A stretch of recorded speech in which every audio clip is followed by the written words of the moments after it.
Tudors, Rolexes, Grand Seikos, Pateks, Zeniths, Tags, Hublots, and too many more new watches, but thankfully we're not going to talk about any of them. I'm Weiss, and this is episode 102 of A Week in Watches, which isn't weekly at all, but maybe we'll change that. We'll see. Well, Watches and Wonders happened just a few weeks ago and likely dominated any watch-related feeds you follow, so I'm not going to rehash the same things over and over again, as you're likely sick of it. We covered most of it on wornandwound.com anyway, plus, we made a few videos as well, so just go check those out. Rather, I want to look at some of the indie releases that happened at around the same time, as well as a few pieces that have happened since, especially that crazy one, wink wink. Before getting started, I wanted to let you know that the Wind Up Watch Fair San Francisco 2025 is happening next weekend, May 2nd through the 4th at the Gateway Pavilion in Fort Mason Park. There will be over 80 brands attending, and as always, it's free and open to all. So if you're on the West Coast, we hope to see you there. For more details, including hours and the brand roster, head to windupwatchfair.com. C. Ward is living the vida loco. Okay, I'm not going to spend a ton of time on this one, even though it is incredibly important, because we also published a 16.5-minute long video of me reviewing it already. So go check that out for something more in-depth. For Week in Watches, I'll just be giving the TLDR. And basically it's this. Christopher Ward has announced the true follow-up to the Bel Canto, the C12 Loco.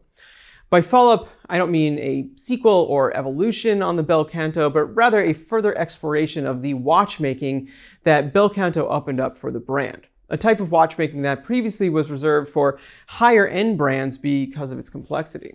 So what is the C12 Loco? Well, it's a version of their integrated bracelet 12 line with a new in-house movement, the CW003, that features a dial-side escapement as well as a 6-day power reserve, which sums it up a little too fast for the achievement that it is. This is haute horology stuff in a remarkably affordable package for what it is, which, to get out of the way, is $4,595 on a strap and $4,825 on a bracelet. Not inexpensive, but in a class of its own for the price. Dial-side escapements are interesting as they don't add to the functionality of a watch, but unlike a skeletonized movement that exposes an escapement, they require a ground-up movement design, and they are done for the love and art of the mechanical watch. The C12 Loco puts this front and center in a design that has the look and feel of a contemporary indie front and back. Huge bridges, lots of finishing, sapphire indices. It's really not something we're seeing from any other brand right now. So, like I said, for a much longer and more detailed breakdown, head to my review. This really isn't a watch you're going to want to miss. Ming doesn't call back. That's a ghost joke, like as in getting ghosted, get it? Anyway, Ming has a new limited edition release called the 3702 Ghost, and it's made of titanium, which should be all you need to know to want one. Okay, I'll get serious. Part of the 37 series, the Ghost is a 38 by 44.5 and 11mm tall, fully grade 2 titanium automatic that weighs only 35 grams and has a 100-meter water resistance, though apparently was tested all the way to 260 meters.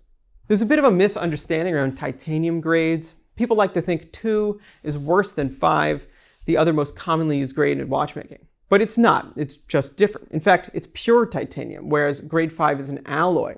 I blame the word grade here as it seems to indicate a ranking. Grade 2 is apparently actually harder to work with. It's tougher to machine and has a tendency to catch fire. Grade 2 is also darker for that titanium gray look and doesn't take a polish as well as grade 5. So it's more about the application than any supposed quality.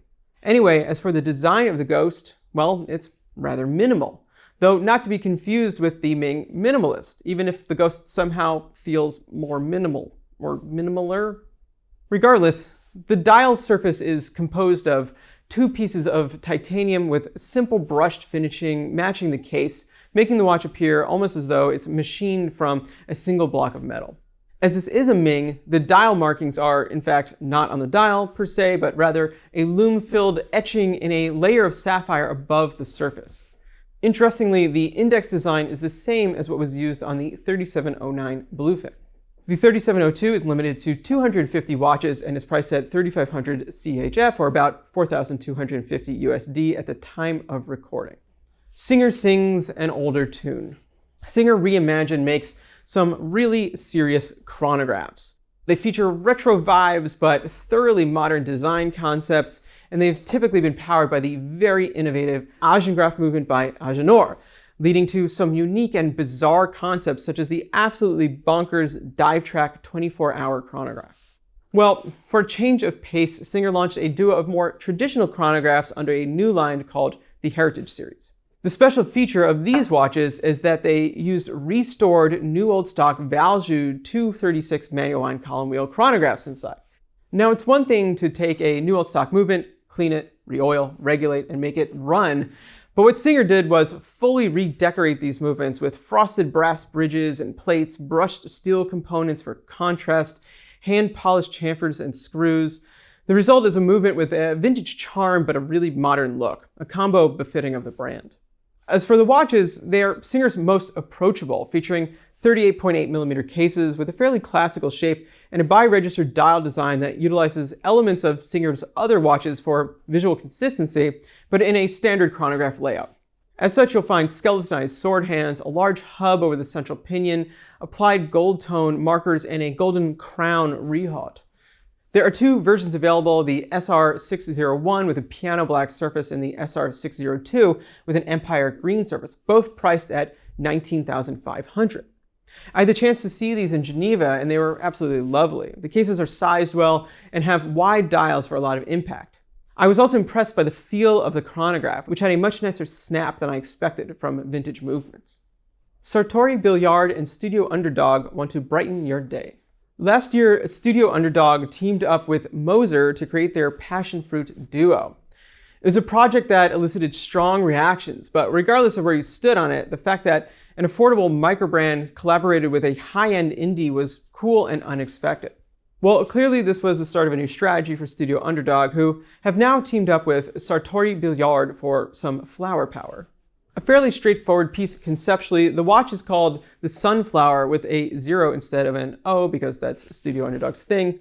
And clearly it's meant to evoke a sunflower with a dark burgundy central region and a golden yellow outer region, all guillocheed with intricate patterns, including a sort of petal vein motif.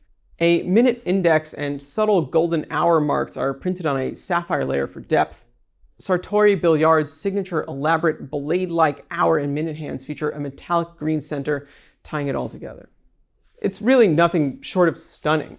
Powering the Sunflower is a manual wound 90-hour La Joux 7380, and it's worth noting that the dial is true engine-turned guilloche executed by Comblemine, and the case and hands are by Voutilanen and Caton, all part of Kari Voutilanen's manufacturing network. So super high quality. Unlike the Moser collab, which saw a watch by each brand, the Sunflower is just the watch made by Stori Billiard. Priced at 12,700 euros or about 14,400 USD at the time of recording, the Sunflower is limited to 10 pieces and yeah, it's already sold out, sorry. Arnold and Son celebrate a very old friendship. One of the most impressive watches I got to handle at Watches and Wonders also had one of the best stories behind it, the Arnold and Son Constant Force Tourbillon 11. Okay, before getting into it, you might be saying, is Arnold & Son really an indie as they are owned by Citizen Group? And the answer would be no, and yet they operate and just seem like one, so, well, it's my list and I can break the rules. The story behind this watch is basically that Abraham Louis Breguet and John Arnold were good friends and admirers of each other's work. Famously, they even exchanged their sons for mentoring in the ways of watchmaking. At some point, Arnold gifted Breguet one of his chronometers, number 11 to be exact. After Arnold's death, Breguet modified the watch, installing his first tourbillon into it, and then gifted it back to Arnold's son. The movement also had a silver plate installed that was engraved with the first tourbillon regulator by Breguet incorporated in one of the first works of Arnold, Breguet's homage to the revered memory of Arnold, presented to his son in the year 1808. That watch is now at the British Museum. Anyway, in case you couldn't tell where this is going, the Constant Force Tourbillon 11 is an homage to that watch made for the 260th anniversary of the brand.